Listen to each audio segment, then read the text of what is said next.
le test immunologique, il est prouvé qu'il réduit la mortalité par cancer colorectal. Alors ça a été prouvé tout près de nous, en Italie, où ils ont une politique de santé qui dépend des régions, et donc ils ont pu comparer des régions qui bénéficiaient du dépistage et d'autres qui ne bénéficiaient pas du dépistage, et des régions qui ont dépisté de façon très, très précoce, très ancienne, et d'autres qui l'ont fait plus récemment. Et sur les courbes de gauche, vous voyez qu'en fait, les régions qui ont dépisté, c'est les courbes tirées en trait plein, qui ont dépisté précocement, eh bien, voient la mortalité par cancer colorectal diminuer avec le temps, ce qui n'est pas le cas des régions qui ont commencé plus tardivement. Une deuxième façon de représenter les choses, c'est de regarder les cohortes, les groupes de patients qui ont été testés et ceux qui n'ont pas été testés, qui n'ont pas été screenés, dépistés. Eh bien, vous voyez qu'il y a une augmentation, enfin une diminution en tout cas sur la courbe bleue, c'est-à-dire les patients testés. Et en Italie, on assiste à une diminution de la fréquence, de la mortalité par cancer colorectal sur ces deux papiers de 22 et 27% respectivement. C'est montré aussi en Asie, pour le coup à Taïwan, une très belle étude publiée très récemment, l'an dernier, des gros effectifs. Vous voyez qu'on compare deux populations, une population qui ne bénéficie pas du test et une population qui va bénéficier du test. Plus de 2 millions de personnes dans un groupe, plus de 3 millions dans l'autre. Donc, vous voyez, ce sont des gros effectifs. Je ne vais vous montrer qu'un seul résultat de ce tableau, sinon un petit peu complexe. Mais globalement, on a une diminution de la mortalité par cancer colorectal chez la population dépistée de 40%, avec un odds ratio à 0,60. Donc, ça fait une diminution de 40% de la mortalité par cancer colorectal. Donc, le test immunologique, ça marche pour diminuer la mortalité par cancer colorectal. Alors, on va voir maintenant un petit peu ce qui se passe chez nos voisins. C'est toujours intéressant de comparer. Et on va voir chez nos voisins proches, encore une fois, qui regroupent des facteurs de risque assez similaires aux nôtres. Alors, d'abord, deux pays du nord de l'Europe dont on vante souvent le système de santé, mais ils n'ont pas de programme de dépistage organisé du cancer colorectal. Je parle de la Norvège et de la Suède. Eh bien, vous voyez qu'on retrouve des courbes assez similaires à celles que je vous ai montrées en préambule, à savoir en termes d'incidence selon les deux courbes du haut et une parfaite stabilité dans le temps, que ce soit chez les hommes et chez les femmes, et même peut-être en Norvège, vous voyez une petite augmentation de l'incidence du cancer colorectal, et puis une petite diminution de la mortalité, mais ça, je vous ai expliqué, malheureusement, vous ne m'avez pas entendu, que c'était plutôt lié à l'amélioration de la prise en charge thérapeutique des cancers. Donc, quand on ne fait pas de dépistage, eh ben, on a à peu près ce qu'on a en France. Et puis, il y a des pays qui ont choisi de faire du dépistage organisé au sein d'une population, en proposant le test à tout le monde, sauf que ce n'est pas les bons outils. Il y a soit le test GFOBT, qui est le GAIAC, Fecal Occult Blood Test, qui est le test Hémoculte qu'on a eu, nous, entre 2008 et 2015, dont je vous ai dit, si vous aviez entendu, que ce n'était pas un très bon test. Donc, quand on utilise ce test-là au GAIAC, eh ben, ça ne bouge pas d'un iota. On a une courbe parfaitement plate en termes d'incidence et puis toujours cette petite tendance à diminuer en mortalité. Alors, les Anglais, ils ont introduit autre chose. Ils ont introduit des sigmoïdoscopies, c'est-à-dire une sorte de mini-coloscopie où on va voir que le bas. Donc, en fait, on n'explore qu'un tiers du côlon, peut-être au maximum. Et évidemment, ce n'est pas un bon outil non plus, parce que si on ne voit pas tout le côlon, on ne peut pas espérer être efficient. Qui plus est, et ce n'est pas pour dénigrer le travail des infirmières, mais on avait confié ça plutôt à des nurses, à des infirmières qu'à des médecins. Ça permettait de coûter moins cher. On paye toujours moins les infirmières que les toubibs. Mais au bout du bout, ça n'a pas diminué l'incidence du cancer colorectal. Et pourtant, la participation de la population était bonne. Vous voyez qu'on a des taux de participation dans ces pays qui sont autour de 50% et même 66%. Comme d'habitude, les pays du Nord se distinguent en termes de participation à ces programmes de dépistage. Voyons maintenant ce qui se passe aux Pays-Bas, en Slovénie et au Danemark, où ils ont mis en place un bon outil, c'est-à-dire le test immunologique, et ils l'ont fait il n'y a pas très longtemps, un peu comme la France, un peu plus tôt pour la Slovénie. Alors, qu'est-ce qui se passe? Vous aviez des courbes, on va regarder essentiellement les courbes du haut, les courbes d'incidence, qui avaient tendance à être plates ou même à monter un petit peu. Au moment où on introduit le test immunologique dans une campagne de dépistage, eh bien, on va brutalement augmenter le taux d'incidence parce qu'on va trouver des cancers dès qu'on va proposer ce test aux patients. Mais ensuite, vous voyez notamment la Slovénie où on a un peu de recul, Slovénie et Danemark où on a un peu de recul en termes d'années, eh bien vous voyez qu'ensuite, on a une diminution très nette, très importante de la fréquence du cancer colorectal. Donc, quand on a un bon outil, eh bien, c'est un outil qui permet de diminuer la fréquence du cancer colorectal une fois qu'on a passé le pic d'incidence initiale lié au fait que le test va découvrir des polypes, des cancers, pardon. Et là aussi, ça s'appuie ou ça ne peut être en fait efficace que grâce à une adhésion de la population. Alors, les Pays-Bas, c'est les champions d'Europe, hein, avec 71% de participation au dépistage. Mais vous voyez que des pays comme la Slovénie, des pays comme le Danemark ont des taux de dépistage tout à fait satisfaisants, de 50% et plus. Dernier exemple, des pays qui ont depuis très longtemps proposé un dépistage avec des bons outils. Et là, je veux souligner que la coloscopie est un très bon outil. Alors, c'est un outil qui peut être considéré comme cher, c'est un outil qui peut être considéré comme un peu dangereux, en tout cas quand on le compare au test dans les selles, mais c'est un très bon outil. Vous voyez, quand cet outil est utilisé comme en Autriche, mais c'est le cas aussi en Allemagne, eh bien, on a une diminution progressive de l'incidence du cancer colorectal qui, je le répète, n'est absolument pas vue en France. Et là aussi, on a des taux de participation de 42-54%. Donc, je vous remets ces courbes-là parce que votre question légitime, elle est finalement, pourquoi en France, alors qu'on a choisi un bon outil, on a ces courbes qui ne sont pas les courbes observées dans les autres pays? Et bien, la réponse, elle est très simple. On est à 30% de participation. Toutes les diapos précédentes, je vous ai montré de taux de participation qui, au minimum, étaient à 44% et souvent jusqu'à 60-70% de participation. En France, on plafonne à 30%. Le cahier des charges européen nous dit, mais les études nous le disent, qu'il faut 45% pour avoir un impact en termes d'épidémiologie. Tant qu'on n'arrivera pas à ces 45%, on pourra faire tous les tests que l'on veut, on ne réduira pas la fréquence du cancer colorectal. On vous a déjà parlé de ces taux-là. Gaël Abicera, et à quelques webinaires, vous a cité ces chiffres. En Ile-de-France, on n'est pas meilleur, on est même plutôt moins bon. Il y a une moyenne nationale autour de 30, on est à moins de 30, on est à 27% dans le 94. Et à Paris, c'est pire que tout, puisqu'ils sont à moins de 20%. Alors, le FIT en pratique, c'est quoi? Ce test immunologique dans les selles, c'est quoi? D'abord, ça se propose quand? Ça se propose en général au cours d'une consultation, mais les choses sont en train de changer puisqu'on peut vous remettre les tests ici, puisqu'il y a des campagnes de promotion du dépistage qui sont organisées tout au long de Mars Bleu, parce que les pharmaciens vont bientôt être habilités à proposer le dépistage. Mais jusque-là, ça se faisait au cours d'une consultation. C'est proposé à tous les assurés sociaux à partir de 50 ans et ceux jusqu'à 74 ans. Et vous avez tous reçu une invitation pour faire ce test. Ce n'est réservé qu'aux patients asymptomatiques. Alors éventuellement, quand je dis asymptomatiques, c'est les gens sans troubles digestifs, évidemment sans saignement. S'il y a déjà des saignements visibles, ça ne sert à rien de faire le test, puisque le test ne recherche que du sang caché. Donc s'il y a du sang visible, on ne cherche pas du sang caché, on a déjà la réponse. Ça se fait quand il est négatif tous les 2 ans. Et évidemment, ça se fait si on n'est pas déjà candidat à une coloscopie ou si on n'a pas une coloscopie, et j'ajoute de bonne qualité, dans les 5 années qui précèdent. Je voudrais également insister que lorsqu'une femme participe à un dépistage de cancer du col utérin et du sein, où pour le sein, on a une participation de 37,6, qui n'est pas suffisante. Il faut aller au-delà, évidemment, aussi pour le sein, mais vous voyez qu'il y a 7 points de plus que pour le cancer colorectal. Eh bien, il faudrait proposer systématiquement, dans le cadre d'un de ces 2 dépistages ou des 2 dépistages des cancers gynécologiques, un dépistage du cancer colorectal, parce que les femmes ne sont pas épargnées par le cancer colorectal. Vous avez même vu que la courbe d'incidence qui avait tendance à diminuer un petit peu chez les hommes est parfaitement stable en France chez les femmes.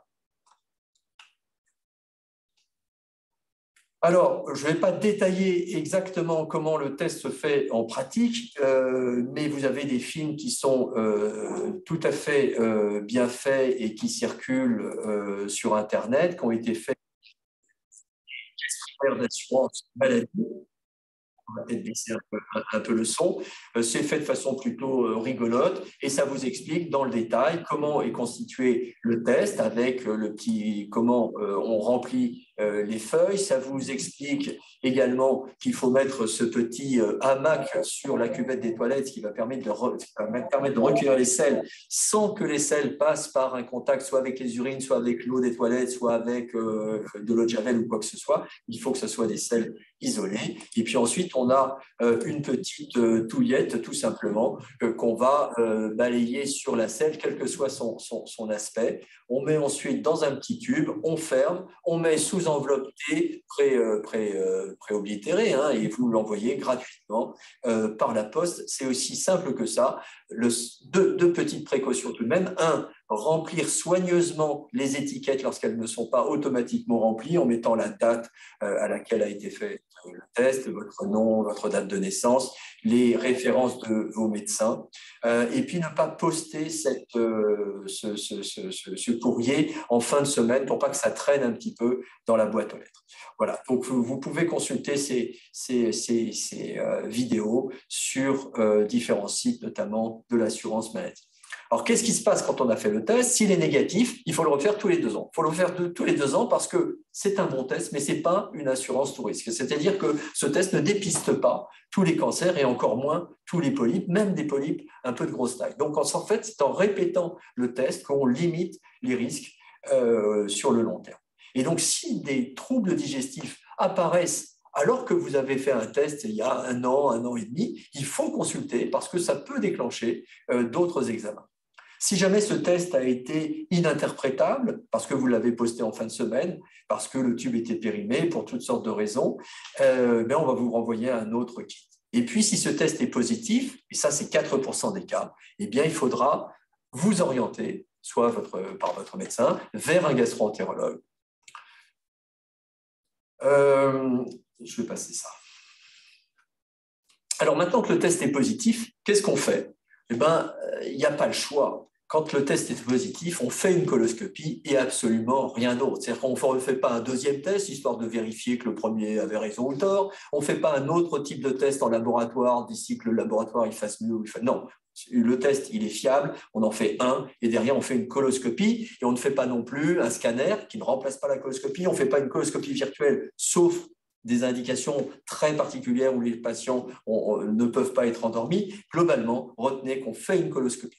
Il y a un poster qui vient d'être présenté aux journées francophones, là, ou qui va l'être aujourd'hui ou demain, et qui montre qu'en France, quand même, l'acceptabilité de la coloscopie en cas de test positif est supérieure à 90%, donc plutôt correct. Parce que finalement, la coloscopie, ce n'est pas la mer à boire. On essaye de simplifier les choses, nous autres gastro-entérologues, de la rendre la plus acceptable possible. D'abord, il faudrait la faire dans un délai, le cahier des charges européen nous dit de 30 jours, en tout cas dans un délai raisonnable. 30 jours, en France, on ne l'obtient pas. En France, on est autour de 90 jours. Sachez que dans le Val-de-Marne, on est plutôt bon, à 70 jours. Mais en gros, il faut le faire dans un délai raisonnable parce que si jamais ce test mettait en évidence un cancer, eh bien, il ne faudrait pas que ce cancer ait eu encore 3 mois, 4 mois, 6 mois à évoluer. C'est un examen qui se réalise en ambulatoire, c'est-à-dire vous rentrez, vous sortez le même jour. Ça dure, en gros, vous passez 3 heures avec nous. Il y a un petit régime assez simple à faire qui évite tout ce qui est fibres végétales. Donc, vous ne mangez pas de crudités, pas de salade, pas de fruits, pas de légumes pendant 3 jours. Et puis, ces préparations qui ont très, très mauvaise presse ou qui avaient mauvaise presse, on est en train un peu de les simplifier. C'est-à-dire qu'on est plutôt sur 3 litres que sur 4 litres dans la grande majorité des préparations. Et puis, vous n'allez avoir qu'une partie de ces 3 litres qui sera composée d'un produit un peu bizarre à boire. L'autre partie, ce sera de l'eau, du thé, des tisanes, un petit peu ce que vous voulez. Les gens qui sont sous aspirine, on n'arrête pas. Les gens qui sont sous Plavix, clopidogrel, on arrête 5 jours. Et puis les gens qui sont sous anticoagulants, en tout cas ces nouveaux anticoagulants, on fait un arrêt de 2-3 jours sans relais. Donc tout ça est relativement simple. L'anesthésie en elle-même, elle est courte puisque l'examen il va durer en moyenne 20 minutes. Si on a un peu plus de boulot, si on a un peu plus de choses à retirer, ça peut durer un peu plus longtemps.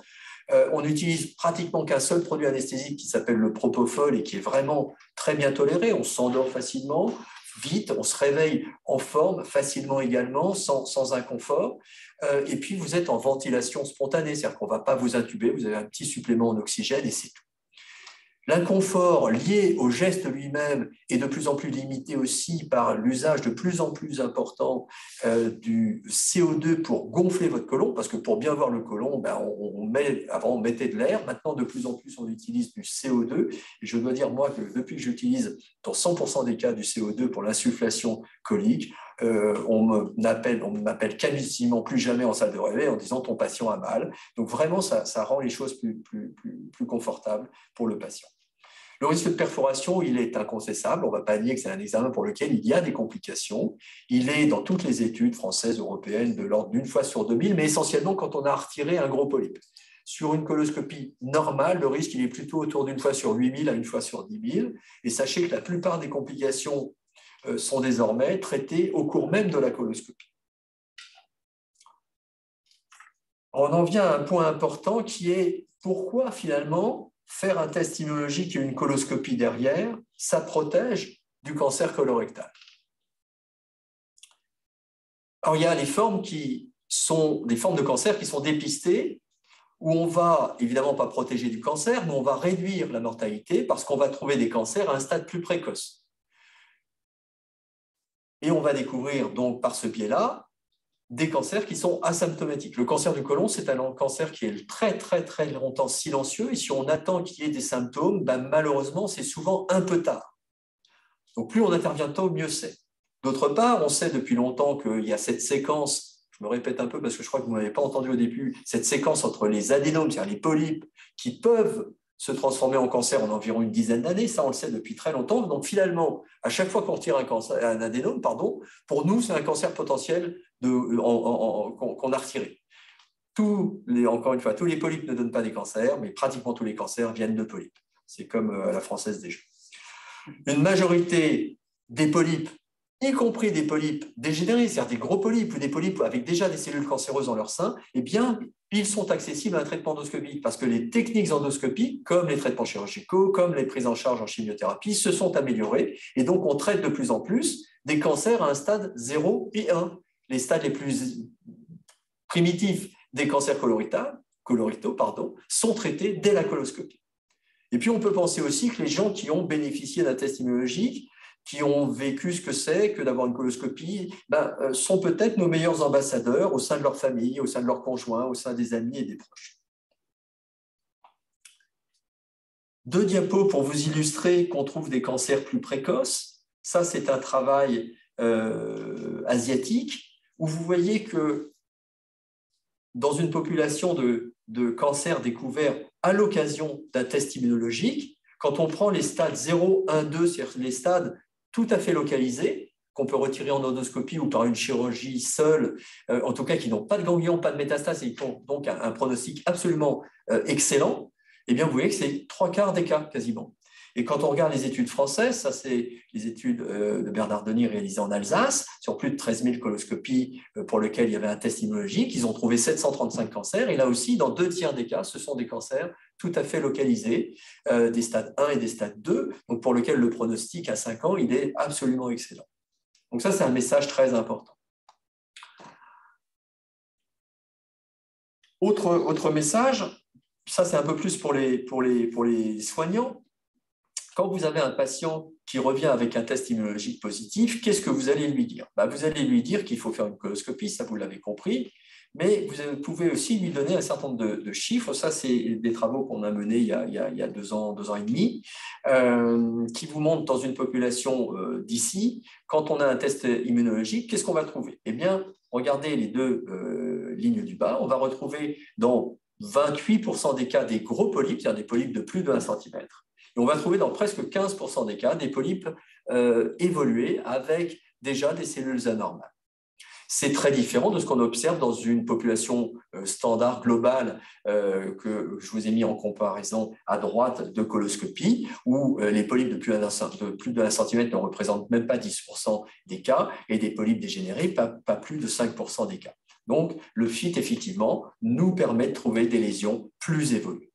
Quand on compare les hommes et les femmes, on a des chiffres qui sont assez parlants et assez faciles à retenir. Vous pouvez dire à votre patient, si c'est un homme, qu'on va lui trouver des polypes dans 2/3 des cas, et puis chez la femme dans la moitié des cas, qu'on va lui trouver des gros polypes dans 30% et 25% des cas, et qu'on va malheureusement pouvoir de temps en temps trouver des lésions plus évoluées dans presque 20% des cas chez les hommes et dans 10% des cas chez les femmes. Je voudrais également revenir sur, ou parler plutôt des progrès en endoscopie, notre capacité maintenant en endoscopie à retirer des lésions qui sont des lésions évoluées et des lésions qui peut-être il y a 15 ans étaient destinées aux chirurgiens. Et je vous montre un certain nombre de photos de patients que j'ai traités, qui étaient des patients avec des tests immunologiques et pour lesquels on a trouvé des grosses lésions. Cet homme de 66 ans qui avait décidé, et c'est une très bonne chose, même à 66 ans, de faire son premier test, et qui avait cette très grosse lésion qui occupe la moitié de la circonférence du rectum, située juste au-dessus de l'anus, juste au-dessus de l'anus. Ça ne donnait pas de symptômes, parce que vous voyez que ça ne saigne pas, il n'y avait rien du tout. Et on peut lui retirer cette lésion dès la coloscopie index, la coloscopie initiale, et depuis il est suivi, et tout se passe bien. Il avait de la dysplasie de haut grade, qui est classée comme un cancer de stade 0 dans les classifications internationales, mais dont le traitement endoscopique suffit. Cette femme de 54 ans, premier round de test immunologique, et c'est une lésion un peu similaire, si ce n'est qu'elle était située sur le côlon droit, avec des lésions en dysplasie de haut grade. Là encore, l'exérèse, on a pu tout retirer, et elle est surveillée, et tout va bien depuis. Donc, quand on vous trouve ce type de lésion, eh bien là, pour le coup, on est à peu près sûr que ces lésions-là, dans 2 ans, 3 ans, 4 ans, 5 ans, ça aurait donné des cancers. Cet homme, 60 ans, a une lésion très étendue sur près de 7 cm en hauteur, qui était une lésion débutante, c'est de la dysplasie de bas grade, ce n'est pas encore du cancer, mais là aussi, compte tenu de sa taille, il ne faudrait pas que cette lésion ait évolué pendant des années, parce qu'elle aurait probablement dégénéré en cancer. Là aussi, on peut lui retirer. Et puis un autre cas un peu particulier, qui est une dame de 50 ans que j'ai vue, ça c'est une coloscopie qui date d'il y a 3 semaines. C'est 50 ans, elle voit son médecin traitant qui lui dit faites un test immunologique, c'est une très bonne idée. Et c'est d'autant plus une bonne idée chez cette patiente que j'ai trouvé un polype qui n'est pas un gros polype, c'est le plus petit de ceux que je vous ai montré, il fait à peine 2 cm. Mais ce polype pour nous avait déjà des caractéristiques qui m'inquiétaient, mais il était facile à retirer. Donc je l'ai retiré complètement, vous voyez, mais c'est un cancer, et c'est un cancer avec ce qu'on appelle des facteurs histopronostiques, c'est-à-dire des anomalies au niveau des cellules qui va nous pousser à proposer une chirurgie complémentaire à cette femme de 50 ans. Donc, dès le premier test, on va lui guérir son cancer parce que je ne doute pas que la chirurgie suffira à traiter complètement son cancer. Je pense même qu'il n'y a déjà plus rien. Mais par précaution, on va lui proposer une chirurgie et elle va être guérie d'un cancer de façon certaine. Alors voilà, je voulais conclure, j'ai peut-être été un petit peu long et avec un certain nombre d'aphorismes, mes aphorismes, à l'usage des patients, mais aussi des professionnels de santé.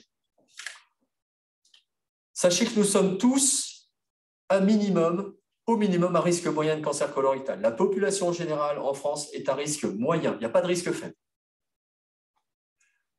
C'est quand même ballot de ne pas se protéger contre un cancer fréquent et grave.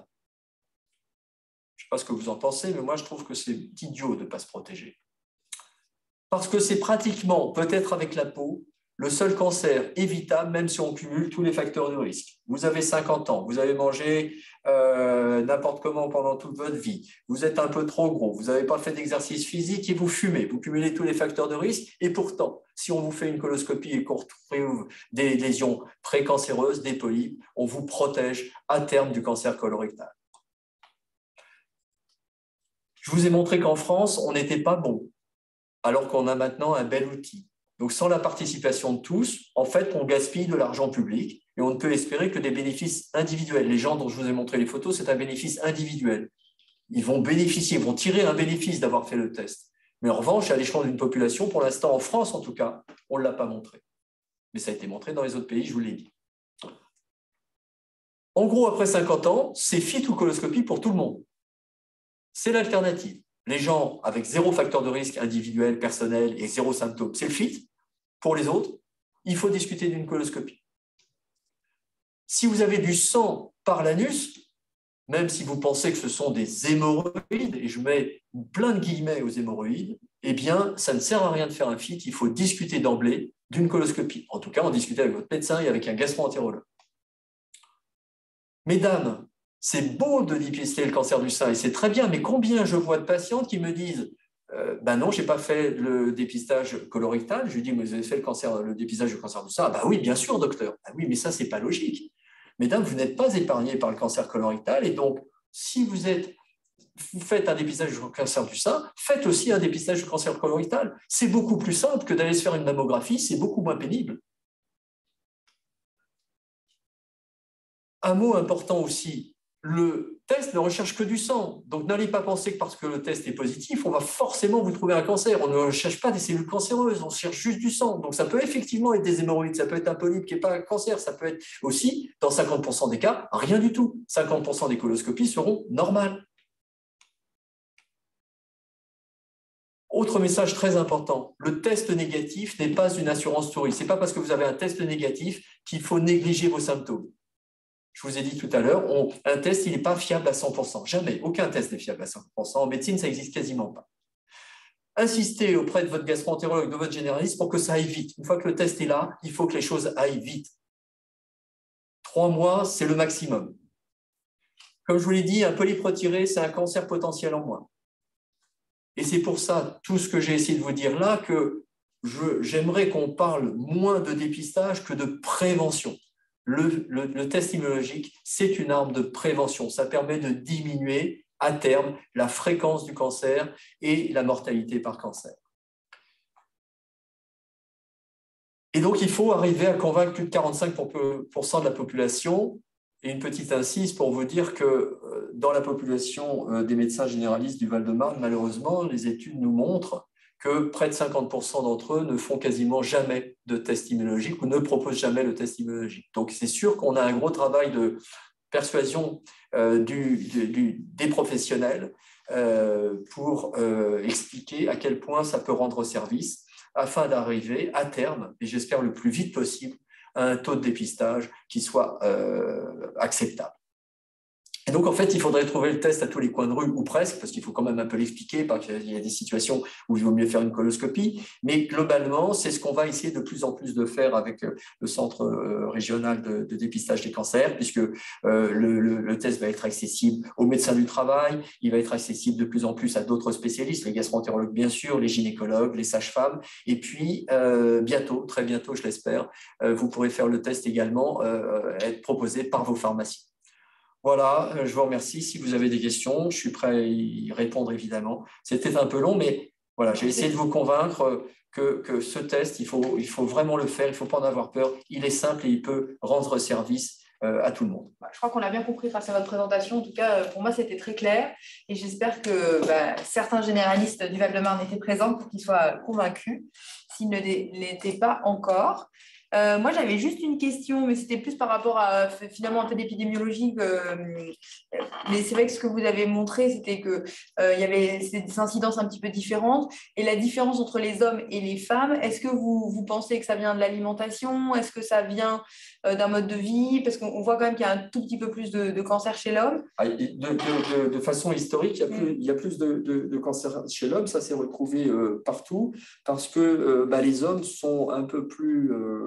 comment dirais-je, ont un peu plus les facteurs de risque classiques, à savoir l'obésité, la sédentarité, la consommation de viande rouge, de charcuterie, plus que de fruits, de légumes, etc. Le tabagisme, qui a été longtemps l'apanage des hommes, mais comme pour d'autres cancers, les femmes, malheureusement, sont en train de rattraper les hommes. Elles fument de plus en plus, elles sont aussi touchées par la sédentarité, etc.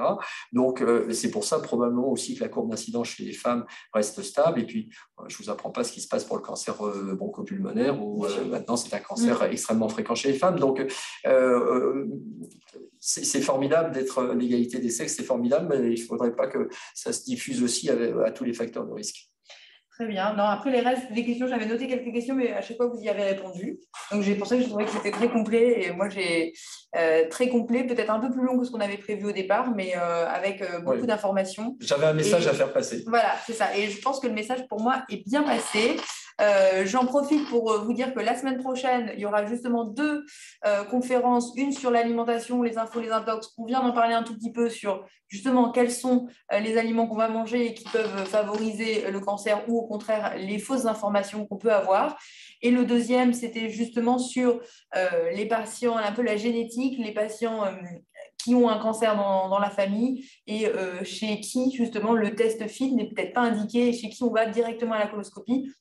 On a là plutôt développé le dépistage ou l'outil de prévention de groupe, de masse. Et la semaine prochaine, ce sera un petit peu plus individualisé, un petit peu plus personnalisé. Et je pense que ça fera le lien avec votre présentation.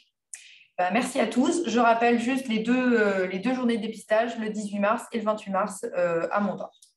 Merci encore. Merci, puis excusez-nous pour le petit bug initial. Voilà, bonne soirée. Bonne soirée.